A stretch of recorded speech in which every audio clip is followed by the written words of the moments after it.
Baiklah,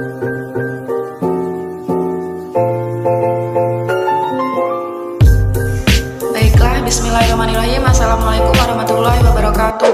Di sini saya Dina Prastiwi dengan NIM 212101040073 ingin menjelaskan isi dari makalah yang telah saya buat yang berjudul Penyimpangan Sosial dan Pendidikan.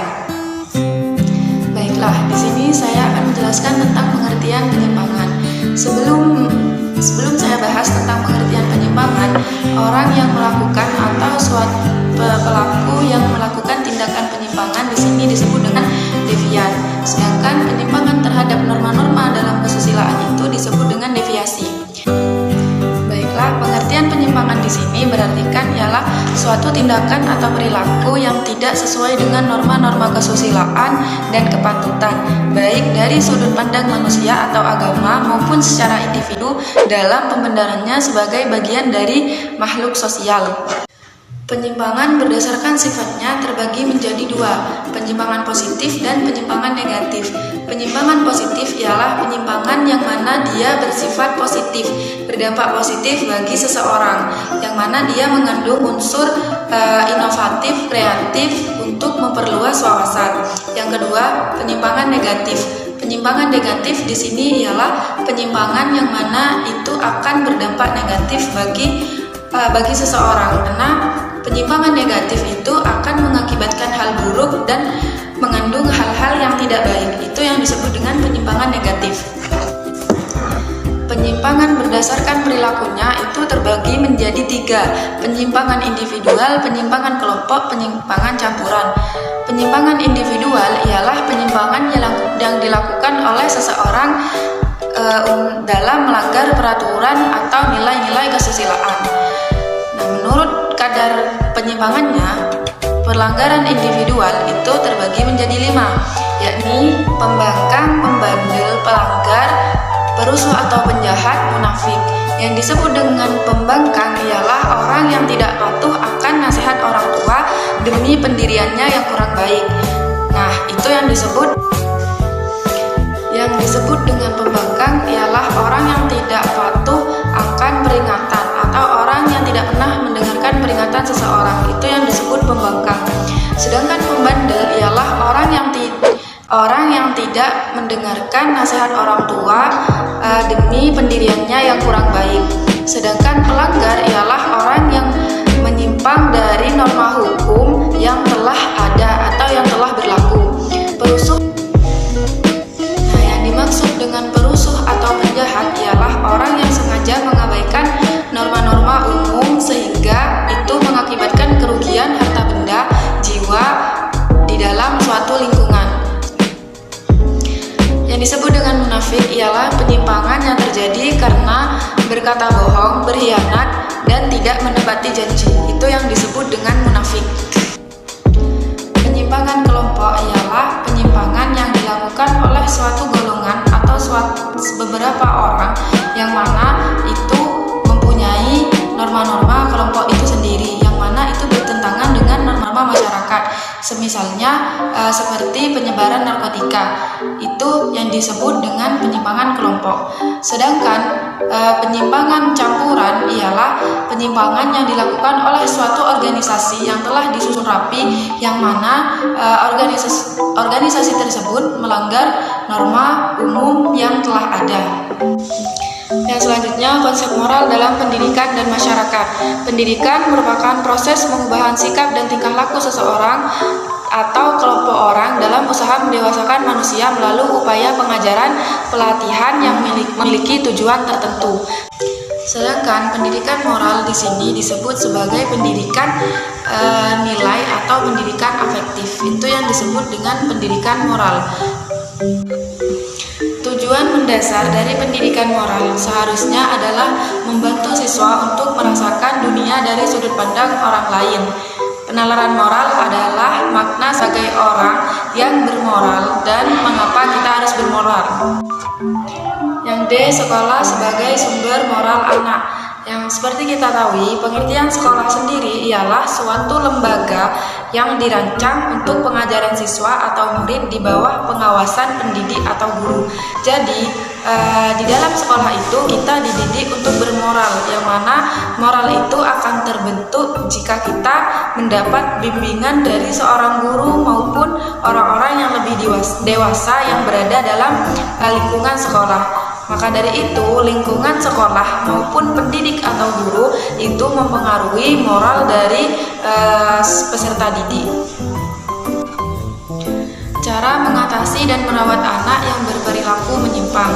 Nah, sebagai orang tua, kita itu harus memulai mengubah sikap orang tua menjadi lebih perhatian dan menjadi lebih sayang terhadap seorang anak. Karena kita sebagai orang tua itu sangat berpengaruh dalam moral seorang anak.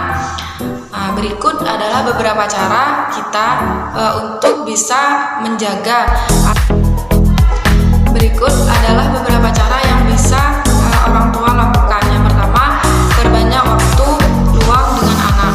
Nah, waktu yang luang di sini bisa menjadikan kesempatan bagi orang tua mengetahui bagaimana moral seorang anak.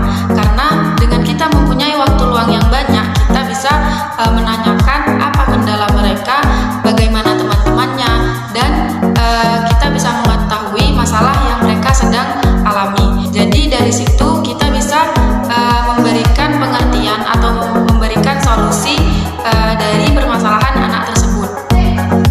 Yang kedua, membuat jadwal harian anak. Di sini sangat penting untuk mendidik mereka agar mereka disiplin.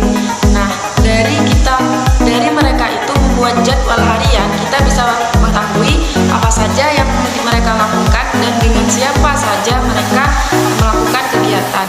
Dari situ kita bisa melihat bagaimana penyimpangan terjadi dari seorang anak. Yang ketiga, jalin komunikasi dengan guru sekolahnya. Meski kita tidak bisa 24 jam bersama mereka karena mereka sekolah, sebagai orang tua kita bisa menanyakan sifat atau karakter seorang anak pada seorang guru. Jadi kita bisa mengetahui seorang anak itu seperti apa dan bagaimana tingkah lakunya. Jadi kita sebagai orang tua bisa mengubahnya melalui guru. Nah, guru itu sebagai pembantu kita dalam mendidik seorang anak, karena guru itu sangat berperan penting dalam pendidikan moral seorang anak. Untuk memahami keseluruhan apa yang menggerakkan seseorang sehingga mampu melakukan tindakan bermoral atau justru menghalanginya, terdapat 3 aspek karakter, yaitu kompetensi, kemauan, dan kebiasaan. Kompetensi moral. Perilaku moral. Untuk memahami keseluruhan apa yang menggerakkan seseorang sehingga mampu melakukan tindakan bermoral atau justru menghalanginya, terdapat 3 aspek di dalamnya. Yang pertama, kompetensi, yang kedua, kehendak, yang ketiga, kebiasaan. Kompetensi moral ialah kemampuan mengubah pertimbangan perasaan moral ke dalam tindakan moral yang efektif untuk menyelesaikan sebuah konflik secara adil, tanpa berpihak ke salah satunya. Misalnya, seperti kita membutuhkan keterampilan praktis seperti mendengarkan, mengomunikasikan pandangan kita tanpa mencemarkan nama baik seseorang atau mencemarkan nama baik orang lain, dan melaksanakan solusi yang dapat diterima semua pihak. Jadi tidak berpihak pada satu pihak saja, melainkan di sini menyelesaikannya secara adil. Kehendak. Kehendak dibutuhkan untuk menjaga emosi agar tetap terkendali oleh akal. Kehendak juga dibutuhkan untuk dapat melihat dan memikirkan sesuatu keadaan melalui seluruh dimensi moral. Yang ketiga, kebiasaan. Kebiasaan merupakan faktor pembentuk perilaku moral. Orang-orang yang memiliki karakter yang baik bertindak dengan sungguh-sungguh, berbudi pekerti dan adil tanpa banyak tergoda oleh hal-hal sebaliknya. Mereka bahkan seringkali menentukan pilihan yang benar. Secara tidak sadar mereka melakukan hal yang benar karena sudah terbiasa melakukan hal yang benar. Setelah itu, pengertian dari pelajar atau peserta didik. Peserta didik adalah anggota masyarakat yang berusaha mengembangkan potensi diri melalui proses pembelajaran pada jalur pendidikan formal maupun non-formal. Nah, keutamaan sebagai pelajar, kita itu dituntut untuk menjadi orang yang berhasil dalam akademis maupun non-akademis, yang diarahkan untuk membangun negara ini yang sejahtera dengan bermasyarakat yang berperilaku adil. Dan kita sebagai seorang pelajar, kita tidak akan pernah lepas dari yang namanya berusaha untuk mencapai tujuan kita yang mengarah untuk masa depan. Bahkan ada pepatah mengatakan bahwasannya peserta didik itu we are the agent of change, yang menurut pepatah ini sangat berlaku bagi semua orang, khususnya untuk para pelajar, untuk memperoleh hasil yang maksimal dan perubahan yang bermanfaat. Harus dimulai dari yang mana itu semua harus dimulai dari diri sendiri, yaitu giat belajar dan terus berjuang. Ada beberapa hal yang harus diperhatikan dalam proses belajar mengajar. Yang pertama, kedisiplinan. Kedisiplinan ini merupakan satu kunci berhasil atau tidaknya segala sesuatu. Yang kedua, keaktifan. Kita sebagai pelajar harus menjadi pelajar yang aktif. Jangan menunggu bapak atau ibu guru yang menunjuk kita untuk menjawab pertanyaan. Tapi kita sebagai seorang murid yang aktif, kita harus menanyakan suatu materi pelajaran yang kita tidak pahami. Yang ketiga, mengembangkan materi pembelajaran. Nah, di sini kenapa kita itu harus menjadi siswa yang aktif? Dikarenakan dari keaktifan kita untuk bertanya kepada guru itu membuat kita mengembangkan materi pembelajaran kita, menjadikan kita lebih paham dengan pelajaran yang sedang diterangkan. Yang awalnya kita tidak terlalu paham, terus kita menanyakan apa yang kita tidak pahami, dari situ kita akan memahami lebih dalam materi yang awalnya kita tidak pahami. Di situ yang dinamakan mengembangkan materi pembelajaran. Perilaku siswa yang menyimpang. Perilaku yang menyimpang itu pastinya sangat merugikan bagi siswa itu sendiri, yang mana mereka itu akan kehilangan masa depan mereka sebagai remaja. Nah, di situ dapat mengalami kesalahan dalam menentukan perilaku dalam kehidupannya, dan di sisi lain ia akan mendapat penilaian buruk dari masyarakat atau teman sekolahnya. Nah, di sini seorang remaja itu maupun seorang peserta didik memerlukan orang yang dapat membina, mengerti, dan membimbing dan mengarahkannya sesuai bakat dan minatnya.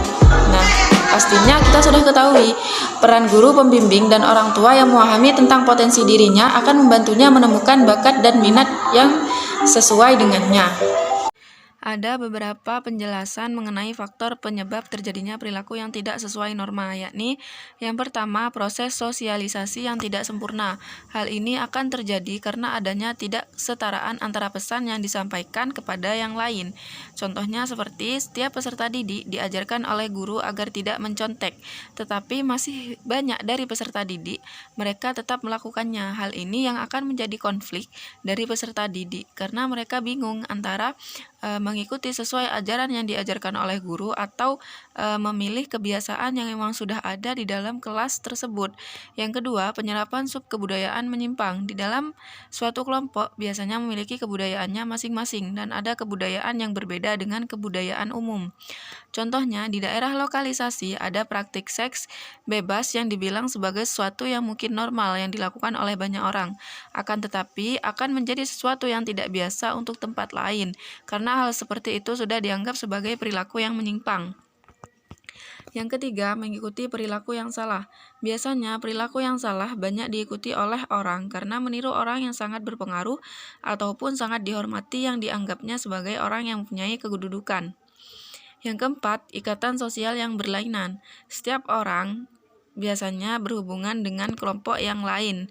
Hubungan itu akan membuat cenderung untuk mengidentifikasikan dirinya dengan kelompok yang paling dihargai, sehingga akan menjadi kemungkinan terjadinya penyimpangan, karena ketika seseorang itu melakukan kesalahan juga bisa dilakukan oleh orang lain.